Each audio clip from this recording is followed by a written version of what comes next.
good. So, Wow. Okay. and this is Buriram 2019, Okay. and this is an amazing. This is Wow. when he crashed at Portimao in Yeah. 2023, and he took out Martin. You can just see and Oliveira. Yeah. But the amazing thing about this photo is you can just Bagnaia is Exactly. he doesn't know this what's happening behind him, and he's just continuing like normal. And this is when he lost the front, battling with Miller and Espargaro at Jerez in Okay. 2022. So there's the high side. This was Buriram. Buriram.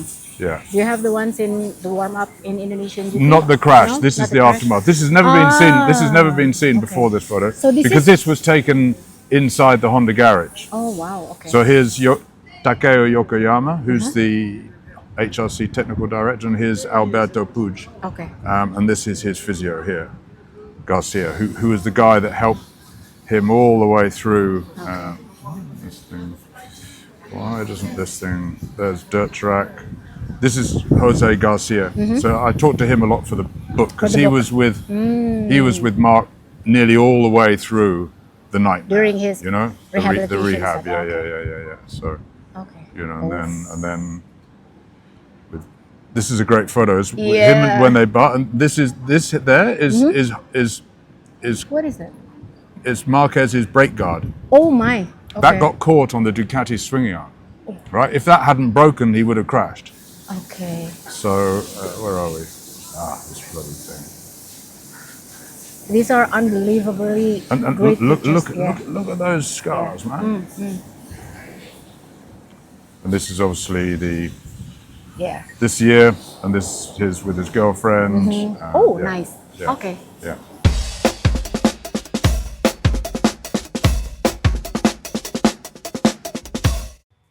Hai, selamat datang di Pedok Talk. Aku Lucy Wiryono, Mbak MotoGP. Kangen banget ya, jeda seminggu nggak ada MotoGP tuh langsung berasa. Apalagi sekarang sebetulnya MotoGP udah tinggal 4 seri lagi.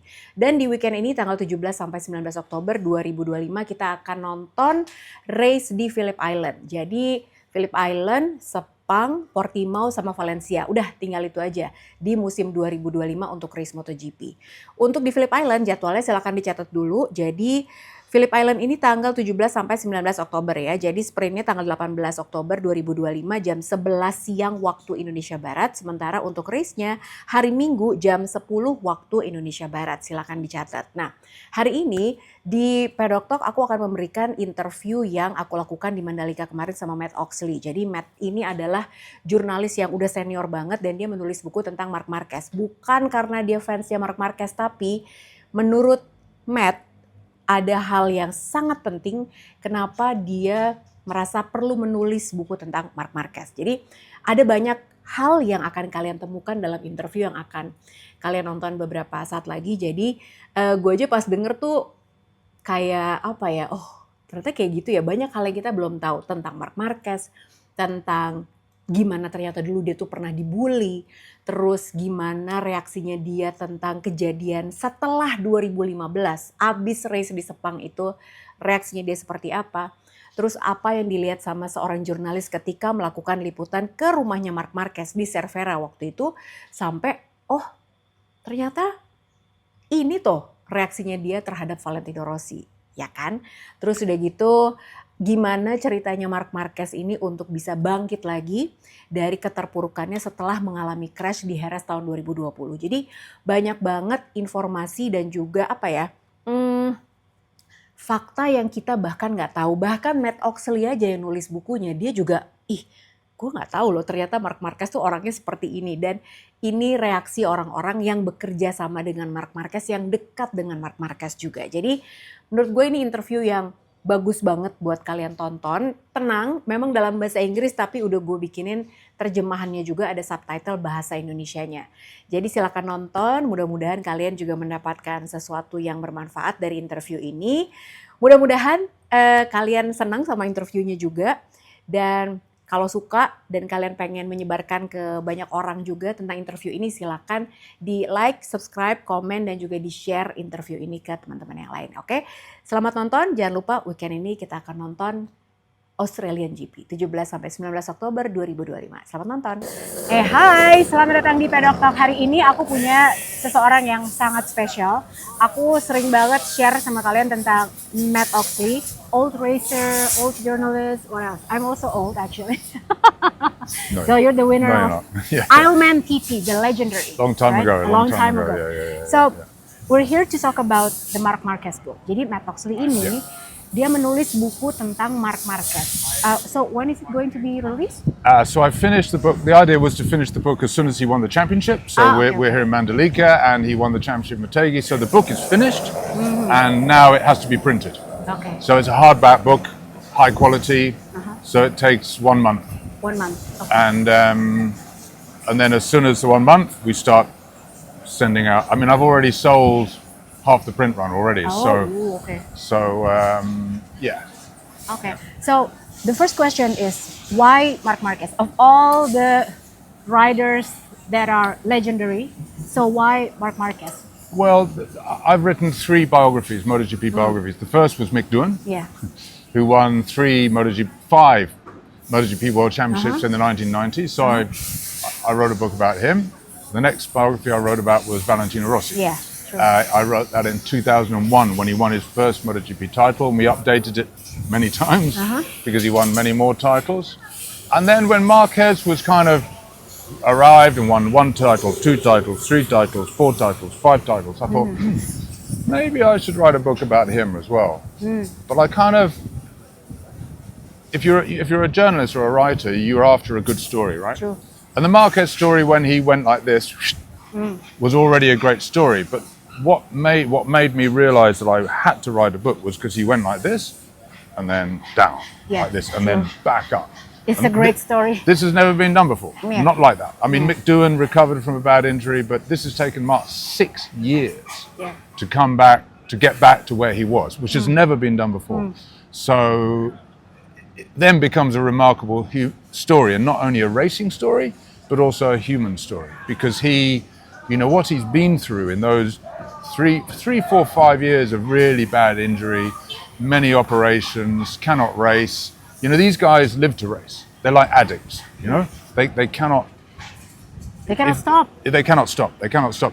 So he's like an addict that's been stuck in a hospital room and in a gym for 3, 4 years, going crazy. That he wants to get back to feed his addiction, and now he's back feeding his addiction, and it's an extraordinary story. Whether you're a MotoGP fan or just a normal sports fan, it's an incredible story to come objectively, back. Right? Yes, From what sure, you're saying, sure. this is like objectively any human beings exactly. hearing his story Sure. is like remarkable and very inspiring. I'm pretty sure that's the reason why you wrote No, this absolutely. book, right? This made me think, wow, this is such a... Because even if you speak to somebody who knows nothing about MotoGP, who knows nothing about sport, and you just tell them basically what happened, they just go, this cannot be possible. This cannot be possible. And and that's the whole point of sport, is for people to go beyond the limits of normal people. That is the point of it. So everyone else can go like, wow, And to me, there's no bigger wow than this. What he's done. The most relatable thing about Marquez, obviously, we can like really relate to his story, but like everybody hits rock bottom at some point, right? But like you said, he's a rider. He's a MotoGP rider. He's a world-class rider. So he has to push above us all, like mere mortals, right? Exactly. Yeah. So who are the people you did an interview with?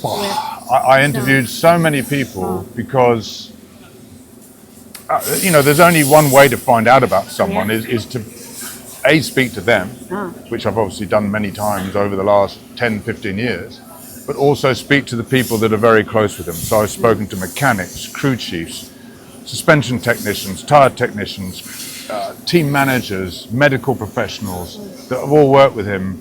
The first guy, Guim Roda, who gave him his first ride in when he was 7 or 8, And the thing about Mark is that I thought I knew him as well as you could as a journalist who's worked with him, But you realise the more I did this, I realised I didn't know him at all.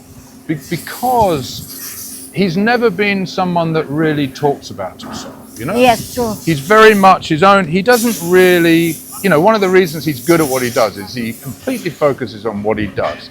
He had no real interest in playing to the crowd, because that's not his job. His job is to race motorbikes and to win races and to crash and to come back and do all those things. You know, everything else is extra. It doesn't really matter. So he'd never really told us lots of funny stories or things, amazing things he did. But then you speak to his mechanics and his physios and all these people, and you find out all these amazing stories that you never knew about.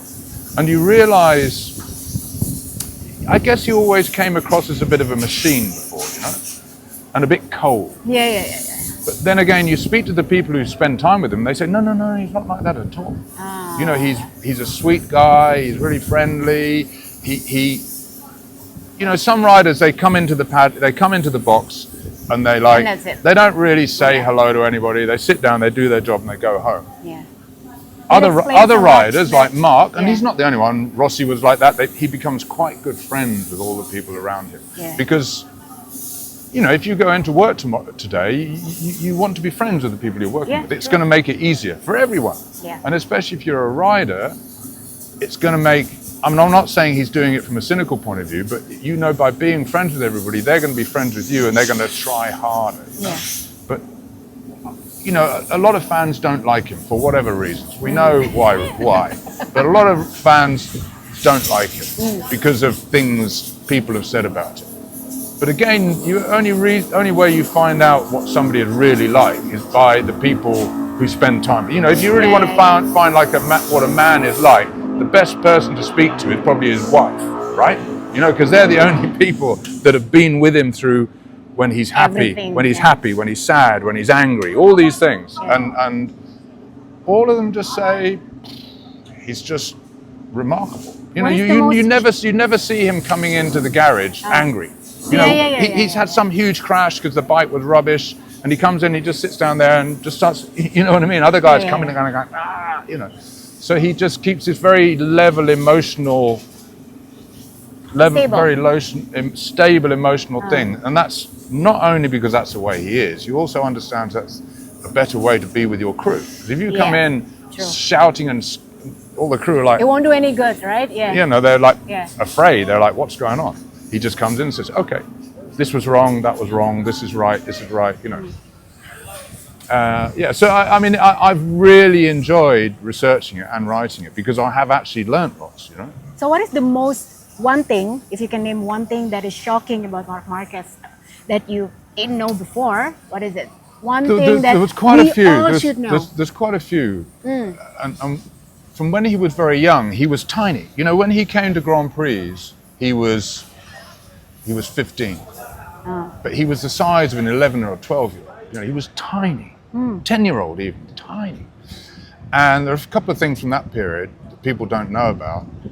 When he was first on 125s, he was already fast, but because he was so small, a lot of the other riders used to bully him. Bigger riders. I'm not going to mention any names. They're in the book, but I'm not going to mention any names. So they would ride into him, bang, basically like, you're young and you're small, Wow. and so I've got to kill you before you, because they could see he was going to be a threat. So they would literally bam into him, bam, and he my would come in God. and just say, people keep riding into me. And they were like, okay, this is what happens. But, and not only that, at that time, he was so light and they had a combined minimum weights. Yeah. They had to put 17 kilos of ballast on his bike, right? Okay. He weighed 30 kilos. And they had to put like 17 kilos on his bike, but even they needed another 4 kilos. So they put 4 kilos of sand in the back of his leathers. Oh my God. So they made his leathers with 4 kilos of sand in the back, which is so dangerous. You know, if you crash, you know, But he has to do it. yeah, he had to do it. So you have to take these big, crazy risks, you know. Yeah. Things Oh, wow. that he's done later on. I've got the worst memories in the world. Let's think. I should have thought about this before I came out. I mean, like, we've never known that Marc Marquez got bullied. No, so Like, we always know, like, but he's he always was the bully. Exactly. So Yeah. so that makes you think different about. Okay, so he would generally people that have been bullied become bullies. You know what I mean? This is how life works, right? Yeah. And when he finally got into Moto2, he was like big enough then to say, okay, I can now start fighting back. You know? And he'd never been big enough, and he started fighting back. Other stuff that he's done over the years. I asked him in Germany. I said, how much of a pay cut did you take from Honda to Gresini Ducati? And I think it's become a better known story now. But I asked him how much, and I said 80, 90%, 100%. So no one has ever been 6 years between winning a championship and coming again, and no one has ever taken a 20 million euros a year pay cut. And leave it. I mean, this is not normal. And this shows that, okay, you can say he's got enough money in the bank, but a lot of riders wouldn't do that, because a rider has a value, Every rider knows his value financially. And a lot of riders, if they think they're worth 15 million,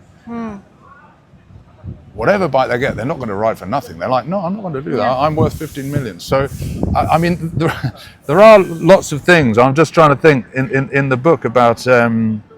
But when he was injured, his physio, Jose Garcia, super sweet guy. I interviewed him for a long time for the book, and he said that basically, so he was injured. He came back in 21, and he won again at Sachsenring. But his arm was still completely destroyed. It hadn't been rotated in the exactly. bioclinic, It was right? all kind of out like this. So when he rode, he was kind of like this. And basically, he was started working with Nadal's doctors, right? Yeah. And Nadal's doctor said, you don't need another operation. We can fix this problem with physio. And his physio, Carlos Garcia, kept saying, Marc, you've got to have another operation. You cannot ride like this. It's impossible. You've won 3 races, but you cannot carry on like this. And Marc was like, well, I'll go with the Nadal way, okay? And Garcia then went, okay, I'm out. I'm leaving, because there's no point me being here. You're not doing the right thing. And it was almost a year later. So Marquez lives in Madrid, and Garcia lives in Madrid. Marc phoned him up one day and said, please come to my house. So Garcia went to his house, and all the Nadal doctors were there. Oh, okay. So he said, oh, hi, Carlos, come in, and Jose, sorry, and Carlos, and come in. Tell what you keep telling to me to Nadal's doctors. And he said, he cannot carry on riding like this. And the Nadal's doctor said, so are you saying we're doing a rubbish job? And he said, yes, I am. Oh, okay. Yeah. And so that was when he decided to, and Garcia says, I have no idea why these people didn't tell him that he needed another operation. Because he said it was obvious to him, and should have been obvious to any medical professional, that he couldn't carry on like that. So you could argue that he lost another year of his career from May, April 21 to June 22 when he had the operation. So, he lost a lot of time there. What other things did I learn? I just thought of something. I mean, so many things. What do you expect when people are reading your book, after they're reading your book? What are your expectations? What do you want the readers? Well, I think they will see a very different Marquez that they never saw before. Because if me, who's lived in the paddock for a million years, if I didn't know these things about him, then for sure nobody else does. Like when there's a lot of 2015 in there, right? Yeah. It's the biggest chapter. It has to be, because that would be my last question. So, whenever I do interviews about the book, I always as a journalist, you leave the tough questions till last, right? So you've got the interview, and then you think, okay, I'll see if I can get away with asking a question about 2015. So I asked all people, Lorenzo, Stoner, all these people about it, the people who know. And how that affected him, how, I spent a lot of time talking to Jordi Castella, his longest mechanic, who was with him when he was on 125s all the way till he left HRC. And, he remembers that time very well of Marc coming back from the press conference in Sepang going, I don't know, what the hell? well, this guy has just told me that I'm trying to destroy him. He's my hero, you know, and how, you know, Rossi was saying he never had anything on his post. But I've watched videos. Obviously, did lots of research, interviewing lots of people. But I also watched lots of videos from when he was younger, when he was first being interviewed by Spanish journalists. And I think he just won the Moto2 title. And this Spanish journalist went to interview him and spend the night at the house, this tiny little house in Cervera, a tiny little house. And he went into Mark's room, and he's had it all repainted, no posters, but there's one shelf with his favorite things. And there's a picture of him on his PW50, his first ever mini bike. There's a VR46 cap, and then there's a Rossi NSR 500, a Rossi Fiat M1. Practically a shrine, is it? No, exactly. You know, so it's just like, Oh, man. God, so, you know, you have to take sides, but I have no doubt. I never had any doubt.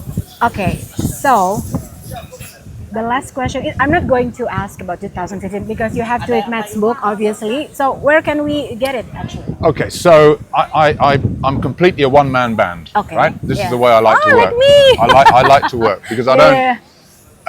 So I have my own website. That's the Yeah, only yeah. place you can buy the book. Okay, so I'll And- share you the and- website here. Yeah, and I mean, simply if you Google Marc Marquez, Matt Oxley, There it is. it'll come up. Okay. But at the moment, I'm offering a 20% discount Okay. to Southeast Asian fans. Okay. Ooh, 20% Because discount. Okay. on the book price, because the postage to here is crazy. Exactly. So I just wanted to do something to help a little bit, Okay. you know. Oh. And Good. I know he has lots of fans. So anywhere in Southeast Asia, Indonesia, Malaysia, Thailand, you know, Vietnam, the whole South. If your address is in there, Yeah. you get a 20% discount. And Okay, and there's a good. special page on the website. I'll send it to you. So they go straight to that and they get the discount, because I just think, I know most people aren't hugely rich. In England, the postage is nothing, but to get a book out here, It's very since expensive. COVID, the Yeah. transport costs are crazy. So I just wanted to do a little bit to kind of help, basically. Yeay. Jadi bisa beli di websitenya. Kalau tadi katanya Matt Oxley, memang akan ada banyak hal yang kita belum pernah tahu tentang Marc Marquez, dan kalian bisa baca itu semua, termasuk chapter 2015 itu yang paling banyak dan paling tebal kayaknya. Now, the last question, actually, it's about the GOAT in MotoGP. Some say that after Marc Marquez clinched his title in 2025, obviously the debate is over. So people always comparing, like, who is the best, like Rossi or Marquez. What do you think about, like, do we actually like really need the GOAT of MotoGP? And I really, mean, like, to me, label the guy? to me, it's an opinion thing. Yeah, true. Everybody has their own goat, True. right? I mean, so who's my goat? Mm. My goat podium Mm-hmm. is Rossi, Marquez, and King Kenny Roberts. Okay. A lot of people don't understand why I choose King Kenny, but I have a lot of reasons. Yeah. Again, But it's opinion. in no particular, but I would say the four main metrics to decide a rider: riding talent, Yeah. intellect, because a huge amount of this is the brain, Yeah. True. bravery, and determination. And Mark's riding technique, he is doing things with the front tire. Yeah. He's been in the Premier class for 13 years. No one else can do. Exactly. Yeah, After yeah, 30, yeah, yeah. when Kenny Roberts arrived in the late 70s and started sliding the rear tire, within 5 years, everybody had learned how to do it. Yeah. But here we are in 13 years, no one is allowed to do that. So 100% he's the best on riding technique.